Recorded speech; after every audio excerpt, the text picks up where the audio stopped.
Good morning once again, and it's been back and forth just this morning. Information began to trickle in from left, right, center, and Osim seems to be dropping some very vital and delicate message, passing messages to Ngozi Israel, then IMF, and then the vetting that is going on according to his words, and also that in an unexpected public address and yet powerful, Osim finally responded to the growing tension and confusion that is surrounding the recent conflicting statements made by Madam Ngozi Israel regarding the status of the IMF accountant and the disbursement process.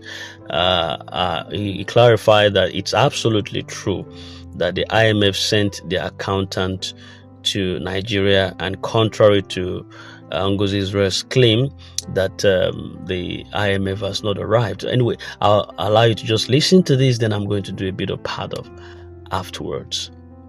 Osim, your time now. Wow. I think now I know where the problem really is.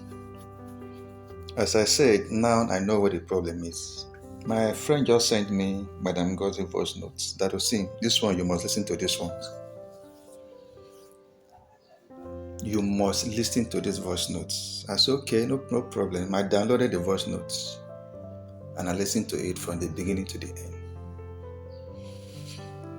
Well, not just to waste time, she mentioned two things which I want to correct. She talked about the IMF not being in town. The second one was we talk about Pioneer. Pioneer is recognized to Apostle Ken, well recognized to Apostle Ken.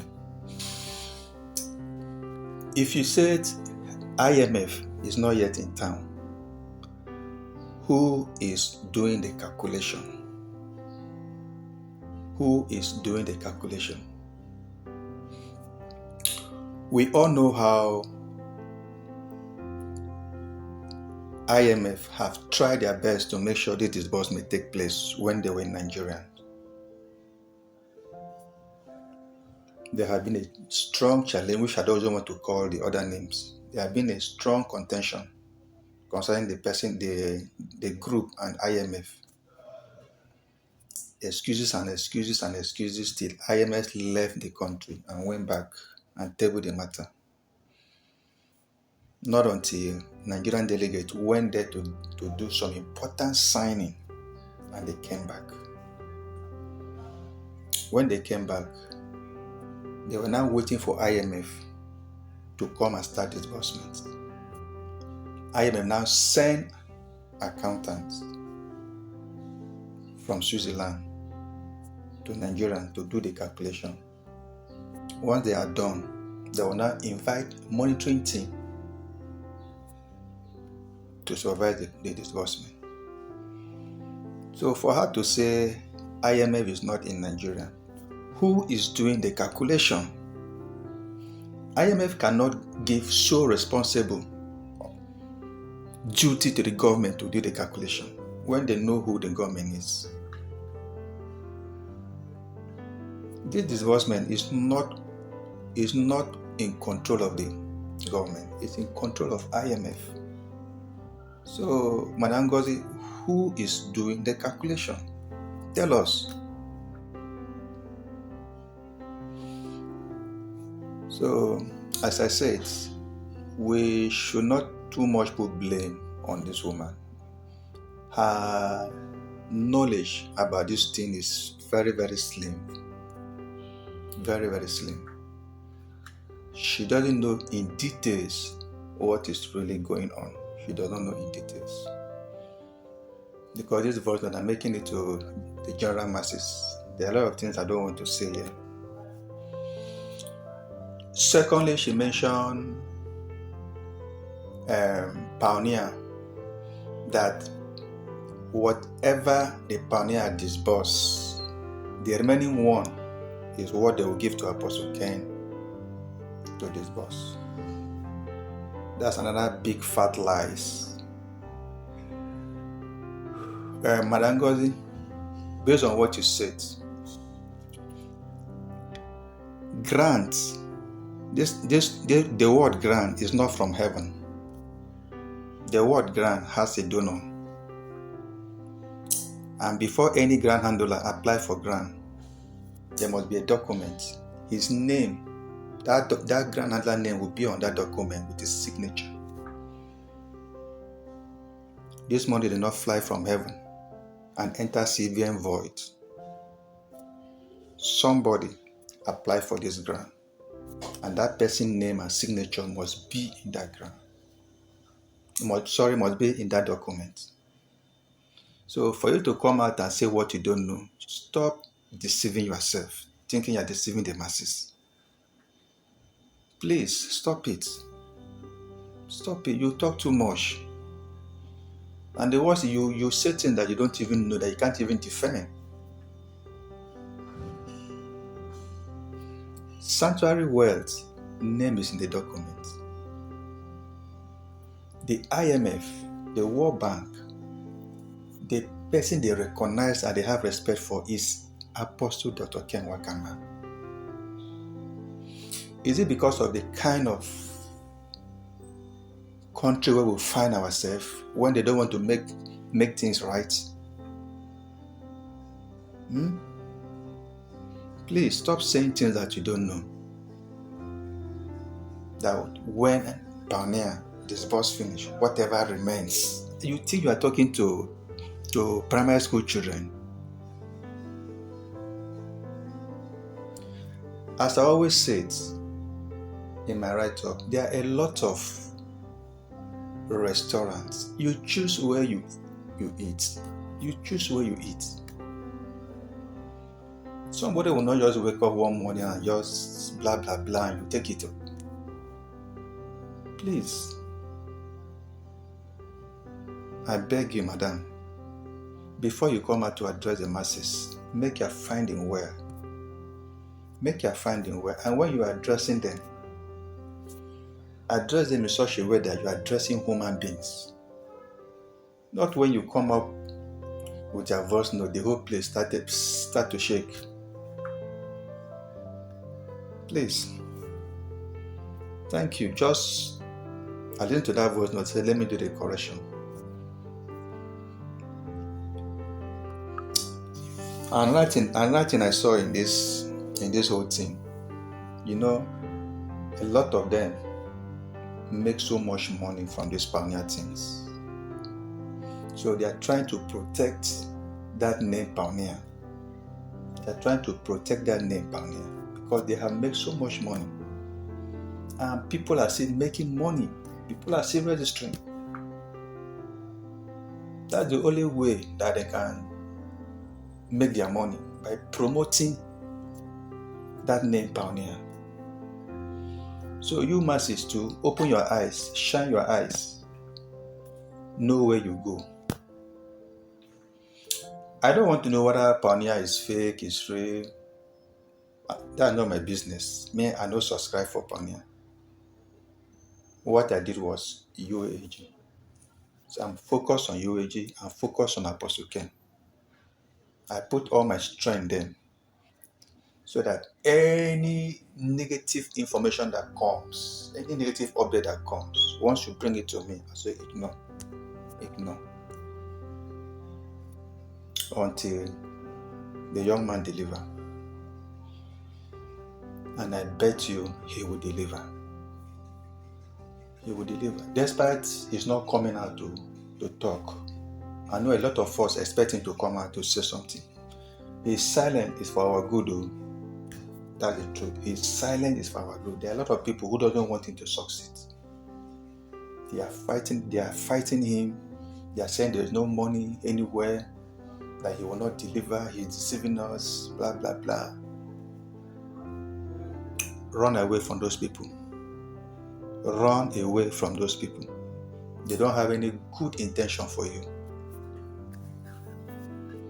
The power that been in this project, the power that been in this project is supporting him, strongly behind him. That's all I have to say for now. So know the kind of voice note you listen. All right, thank you very much. That was the voice of Osim there. And if I could, in a way, just do some justices to what he says and how we can piece some of this information down, he clarified that it's absolutely true that the IMF sent their accountant to the country, and that was contrary to Madam Ngozi's Israel's claim that the IMF has not arrived and that the accountant is already present and currently reviewing the disbursement schedule and also conducting some thorough financial calculations. Osim also insisted that this move by the IMF is not just a symbolic one, but a kind of the final process layers of verification before funds will start to flow to the appropriate parties and individuals' account. And according to him, this critical stage is being handled with a full caution and a level of professionalism, so which is why the timelines are quite sensitive and must also be respected. And in what a lot of people are describing as a bold and direct response, I think this time around he condemned the circulating rumor that was actually peddled by Madam Ngozi Israel just a couple of days ago, that the leftover funds from the Pioneer disbursement is what is going to be allocated to UAAG beneficiaries. He outrightly described that as a big fat lie, and they emphasized that UAG has its own independent funding channel and disbursement plan that has no connection to what is left from the previous or the Pioneers grant. And taking further firm stance, Osim did not also mince words by addressing Madam Ngozi Israel this time around directly. He said Madam Ngozi Israel should stop speaking on matters that she has little understanding of, and that her knowledge of the disbursement structure is actually slim, and the continuous release of misleading updates would only add confusion to an already sensitive process.